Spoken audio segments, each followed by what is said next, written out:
Bismillahirrahmanirrahim. Bismillahirrahmanirrahim. Assalamualaikum warahmatullahi wabarakatuh. Salam.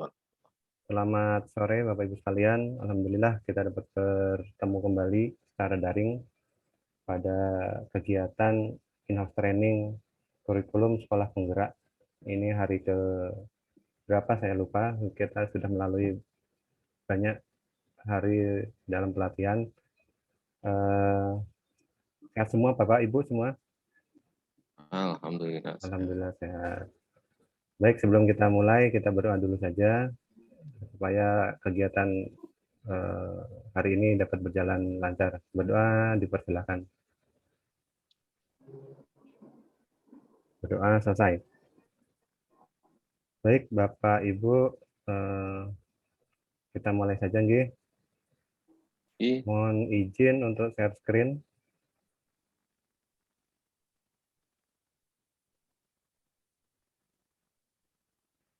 Sudah muncul, Pak Rahmat? Sudah terlihat di layar? Sudah ya. Bu Arbeti, Pak Budi, mungkin juga sudah. Ini mohon maaf, di paparannya, di PowerPoint-nya tertera tanggal 9 Juli. Sudah lama tidak lihat tanggalan jadi lupa. Baik, langsung mulai saja. Mohon izin untuk diperbesar. Oke, simulasi in-house training kurikulum sekolah penggerak. Nah, di sini tujuan yang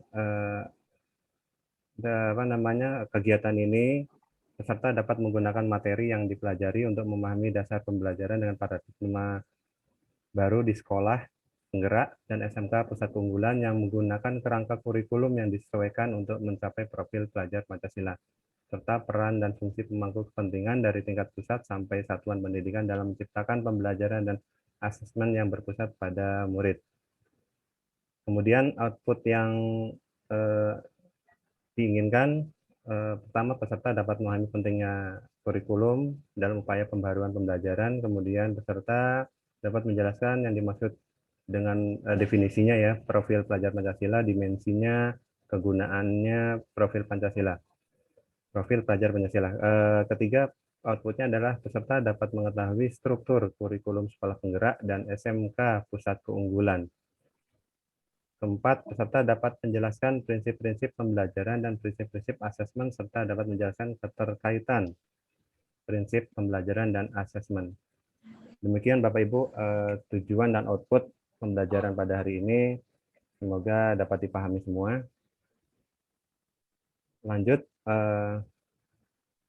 kurikulum sekolah penggerak. Di sini ada slogan atau jargon ya, merdeka atau alur merdeka. Di sini dititik beratkan pada pada kalimat merdeka. Mungkin Bapak Ibu ada yang pernah baca atau pernah tahu akronim atau istilahnya mungkin maksud dari merdeka ini. Oke, kalau belum ada yang tahu, kita mulai saja, kita lanjut bahwa merdeka ini pertama dari huruf M, yaitu mulai dari diri sendiri. E adalah eksplorasi konsep. R, ruang kolaborasi. R kedua adalah refleksi terbimbing. D, demonstrasi kontekstual. E adalah elaborasi pemahaman. K, koneksi antar materi. A adalah aksi nyata. Nah, apa pengertian atau maksud dari alur merdeka ini? Nah, Bapak Ibu mungkin bisa lihat sendiri atau bisa membaca bahwa untuk yang M, mulai dari sendiri, yaitu adalah pertanyaan reflektif untuk memulai topik. Jadi sebelum memulai suatu kegiatan pembelajaran, diberikan suatu pertanyaan tematik atau reflektif kepada peserta untuk memahami terlebih dahulu pemahaman awal terhadap topik yang akan disampaikan. Kemudian yang E kedua adalah eksplorasi konsep. Di sini ada materi kunci untuk membangun pemahaman, artinya di sini istilahnya materi intinya. ruang kolaborasi di sini arahnya untuk diskusi antar kelompok, antar sesama peserta, kemudian refleksi terbimbing, itu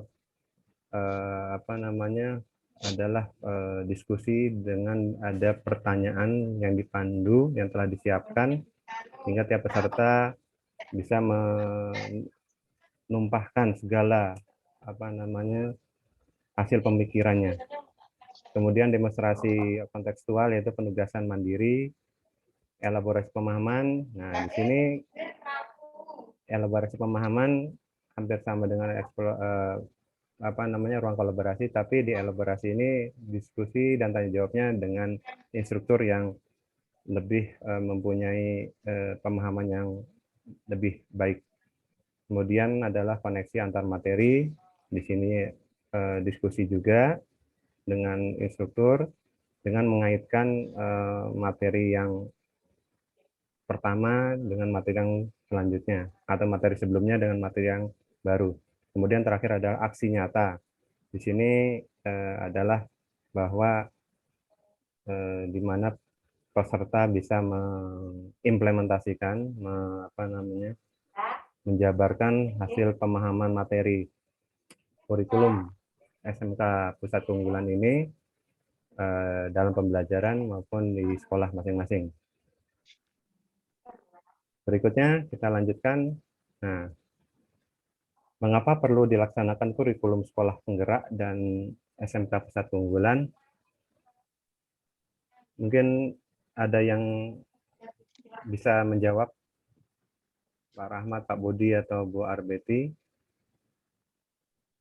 Kalau tidak ada, langsung saja ya, bahwa kurikulum ini dilakukan agar terdapat pembagian kewenangan yang jelas antara pemerintah pusat, daerah, dan satuan pendidikan. Yang kedua adalah dapat memperkuat integrasi antar komponen kerangka kurikulum, kemudian menerjemahkan standar nasional pendidikan yang terkait dengan kurikulum, dan terakhir adalah menjawab tantangan kekinian dan masa depan, di mana sekarang ini adalah era digitalisasi, era industri 4.0, mungkin bisa sekarang udah 5.0, 5.0 atau lebih. Jadi perlu ada perubahan, pembaharuan kurikulum. Nah, baik Bapak Ibu, kita lanjut ke eksplorasi konsep mengenai kerangka kurikulum. Yang pertama adalah kerangka dasar kurikulum. Kerangka dasar kurikulum di sini adalah peningkatan kualitas pendidikan membutuhkan penyesuaian kurikulum dan pembelajaran. Karena kurikulum bersifat dinamis, sehingga perlu dikembangkan sesuai perkembangan zaman, maka perlu ada pembelajaran dengan paradigma baru. Nah, paradigma baru ini adalah kurikulum SMK Pusat Keunggulan, SMKPK. Nah, salah satu upaya pembaruan tadi ini adalah mengatur di SMKPK ini adalah mengatur pembagian kewenangan antara pemerintah pusat dan satuan pendidikan dalam hal pengelolaan pembelajaran. Pembagian kewenangannya seperti apa? Ini, Bapak Ibu bisa lihat di slide bahwa pemerintah pusat ini sudah menetapkan di bagian yang diberi kotak biru ini, ya, sudah menetapkan struktur kurikulum, capaian pembelajaran, prinsip pembelajaran, dan asesmen. Nah, ditambah mungkin ada profil pelajar Pancasila. Sedangkan satuan pendidikan itu diberi kebebasan. Ya, jadi penetapannya kewenangannya berbeda. Yang satuan pendidikan atau pemerintah daerah diberi kebebasan untuk menetapkan visi, misi, dan tujuan satuan pendidikan, kemudian profil pelajar khas satuan pendidikan, karena tiap satuan pendidikan pasti berbeda dari segi lokasi maupun budaya, kemudian konteks dan kebijakan lokal. Profil pelajar yang tadi disebut ini mengacu pada profil pelajar Pancasila. Kemudian satuan pendidikan membuat atau mengembangkan kurikulum operasional di masing-masing satuan pendidikan, kemudian mengembangkan perangkat ajar yang dikembangkan secara mandiri juga, sesuai dengan karakteristik dari satuan pendidikan Bapak Ibu semua. Nah, kita lanjut mengenai profil pelajar Pancasila. Bapak Ibu mungkin ada yang sudah mengetahui apa definisi profil pelajar Pancasila? Bu Arbeti, Pak Rahmat, atau Pak Budi mungkin ada yang sudah tahu. Kalau tidak ada yang tahu, kita lanjut. Bahwa profil pelajar Pancasila adalah profil lulusan yang bertujuan menunjukkan karakter dan kompetensi yang diharapkan diraih dan menguatkan nilai-nilai luhur Pancasila, Pancasila peserta didik dan para pemangku kepentingan. Nah, itu definisi profil pelajar Pancasila, Bapak Ibu semua. Berikutnya adalah kegunaan profil pelajar Pancasila. Mungkin Bapak Ibu sudah ada yang membaca materi sebelumnya mengenai kegunaan profil pelajar Pancasila. Kalau tidak, nah ini kegunaannya adalah bahwa profil pelajar Pancasila merupakan upaya menerjemahkan tujuan dan visi pendidikan ke dalam format yang lebih mudah dipahami oleh seluruh pemangku kepentingan pendidikan. Pemangku kepentingan pendidikan melibatkan semua pihak internal maupun eksternal. Rumusan profil pelajar Pancasila dibuat dengan tujuan sebagai kompas arah, ya, penunjuk arah bagi pendidik dan pelajar Indonesia. Segala pembelajaran program dan kegiatan di satuan pendidikan bertujuan akhir pada profil pelajar Pancasila. Nah, seperti apa profil pelajar Pancasila? Nah, Bapak Ibu bisa lihat di slide bahwa ada 6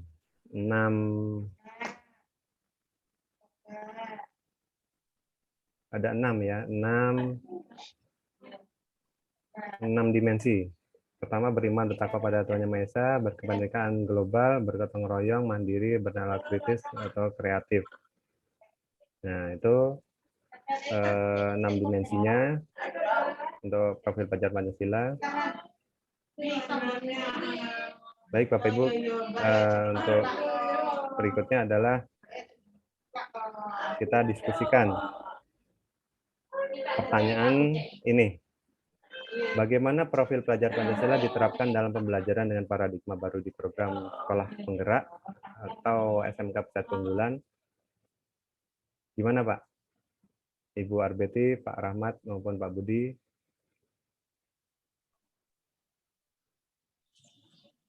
Mungkin ada yang bisa mencoba ini.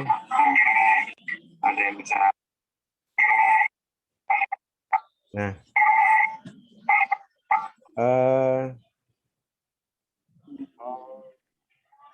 penerapan profil pelajar Pancasila diterapkan dalam lingkungan sekolah atau satuan pendidikan itu pertama di budaya sekolahnya, kemudian program intrakurikuler, kokurikuler juga maupun ekstrakurikuler. Nah, ini penerapannya seperti ini agar lulusannya dapat menghasilkan profil pelajar Pancasila. Demikian Bapak Ibu, mungkin ada yang ingin ditanyakan terlebih dahulu sebelum dilanjutkan. Kalau tidak ada, saya lanjutkan, G. Kita langsung mengenal struktur kurikulum. Pembaharuan pembelajaran sekolah penggerak dan SMK meneruskan proses peningkatan kualitas pembelajaran yang telah diinisiasi kurikulum sebelumnya. Artinya, kurikulum SMK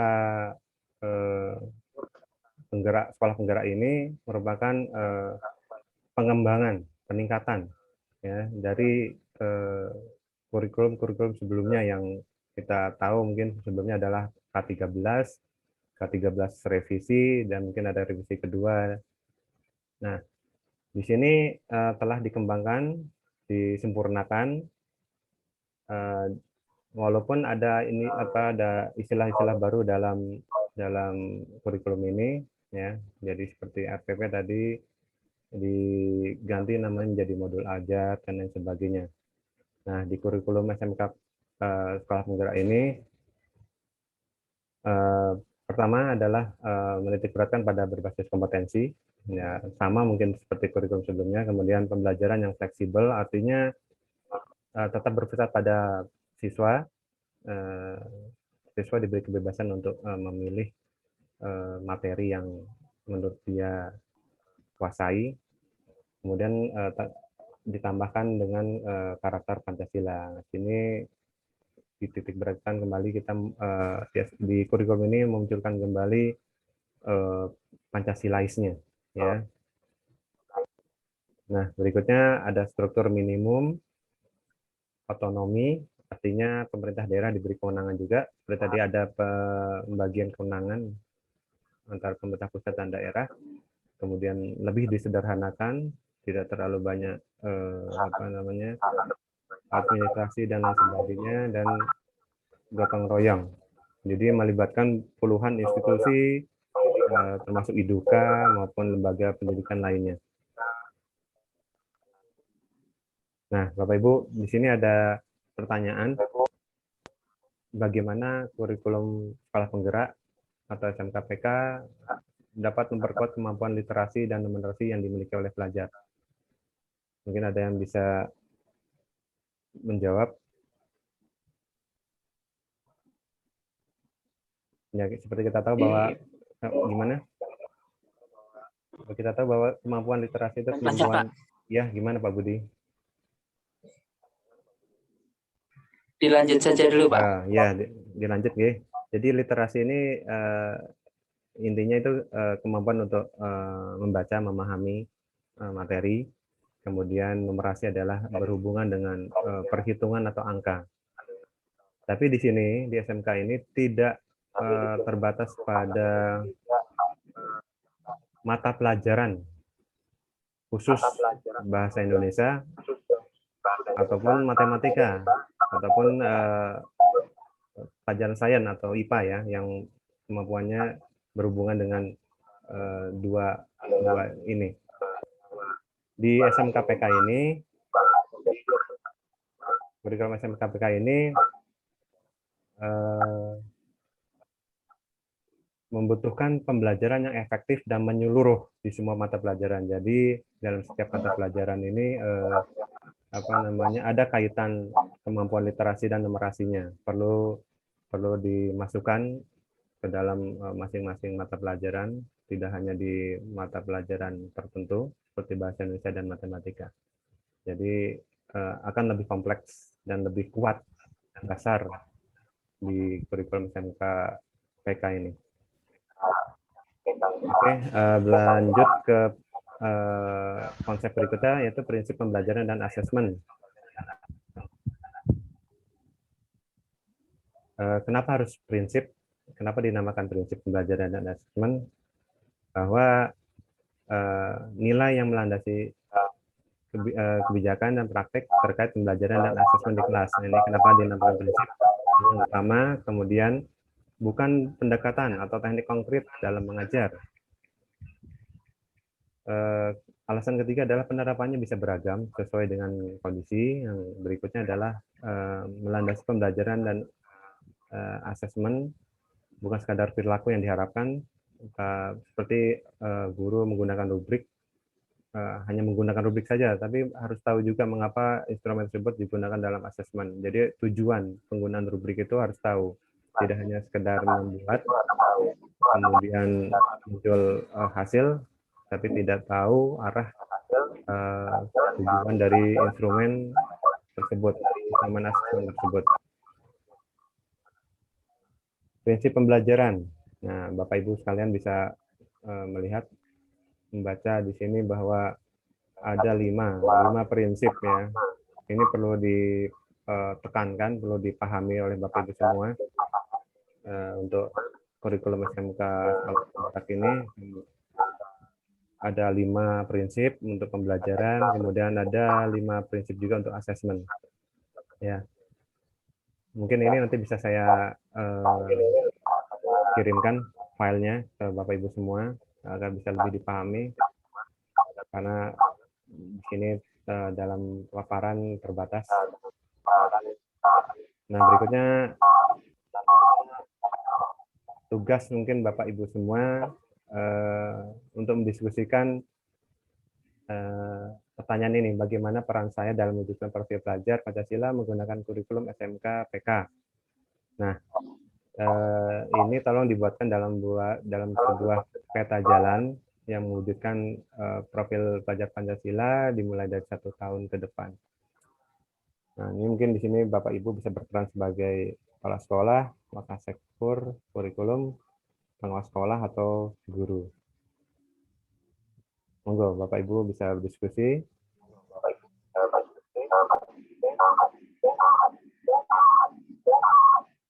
Baik, Bapak Ibu, mungkin hasil diskusinya sudah ya.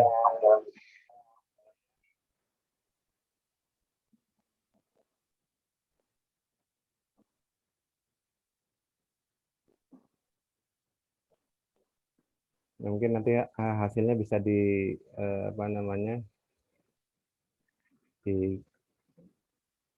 dikirimkan ya hasil diskusinya. Baik, kita lanjut ke berikutnya, itu refleksi terbimbing. Nah, di sini Bapak Ibu semua bisa membaca ada sebuah ilustrasi ya. Jadi Bapak Ibu dimohon untuk membuat pohon refleksi setelah memahami kurikulum sekolah. Jadi tadi kita sudah belajar konsep tentang kurikulum sekolah penggerak, ya, mulai dari kerangka dasar sampai prinsip ya, pembelajaran dan asesmen. Nah, di ilustrasi ini Bapak Ibu bisa membuat pohon refleksi di mana terdapat komponen ada buah, daun, dan daun yang sudah gugur. Nah, ini bisa dicoba. Silakan Bapak Ibu untuk dibuatkan sebuah ilustrasi pemahaman berupa pohon refleksi. Monggo Bapak Ibu, silakan. Baik Bapak Ibu, ini saya cek sudah ada yang mengirimkan. Jadi di sini ada pohon refleksi ya. Di sini yang buah itu sebagai pemikiran baru yang didapatkan itu ada bahwa siswa diberikan kebebasan materi sesuai kemampuan. Guru wajib memiliki kemampuan memahami karakteristik siswa, kemudian melalui asesmen diagnostik yang memang baru ya. Baru sebenarnya lama tapi kita baru mengenal kembali. Pendidikan pembelajaran merdeka ini dibuat berdasar pada tujuan pendidikan nasional. Hasil yang diharapkan dari pembelajaran merdeka memiliki standar seperti lulusan sesuai profil pelajar Pancasila. Kemudian pembelajarannya mengacu pada profil pelajar Pancasila juga yang dilaksanakan dalam budaya budaya sekolah, kegiatan interkurikuler, kokurikuler, dan ekstrakurikuler. Kemudian ilustrasi daun ya. Apa saja yang dipelajari ini diibaratkan sebagai ilustrasi daun tadi. Itu platform belajar LMS ya, sebagai paradigma baru, walaupun Bapak Ibu semua sudah ada platform yang lain. Kemudian ada asesmen yang dimulai dari awal hingga akhir. Kemudian kurikulum pembelajaran merdeka untuk sekolah penggerak, bahwa kurikulum tersebut memang bersifat dinamis mengikuti perkembangan zaman. Untuk ilustrasi berikutnya adalah daun yang berguguran. Ya, ini diibaratkan sebagai hal yang harus ditinggalkan. Yaitu pertama metode pembelajaran klasikal, yaitu di mana pusatnya adalah guru, bahwa sekarang ini adalah siswa adalah sebagai pusat atau objek atau subjeknya ya. Kesenjangan siswa dan guru harus dihilangkan, bahwa siswa dan guru itu perlu lebih dekat sehingga siswa tidak ada semacam ya istilahnya grogi atau gimana untuk bertemu dengan guru. Pembuatan RPP yang kaku tidak fleksibel, nah itu sekarang sudah agak ditinggalkan. Kemudian model pembelajaran yang membosankan ya. Jadi ceramah, nah itu mungkin bisa ditinggalkan Bapak Ibu semua. Baik Bapak Ibu, ini tugas buat Bapak Ibu semua. Mungkin bisa dilihat Bapak Ibu semua di slide bahwa peran dan fungsi pemangku kepentingan ini kan ada kepala sekolah, makasih kurikulum, pengawas sekolah maupun guru. Monggo Bapak Ibu semua bisa menjawab peran dan fungsi masing-masing pemangku kepentingan dalam penerapan kurikulum sekolah penggerak atau SMKPK. Monggo Bapak Ibu sekalian.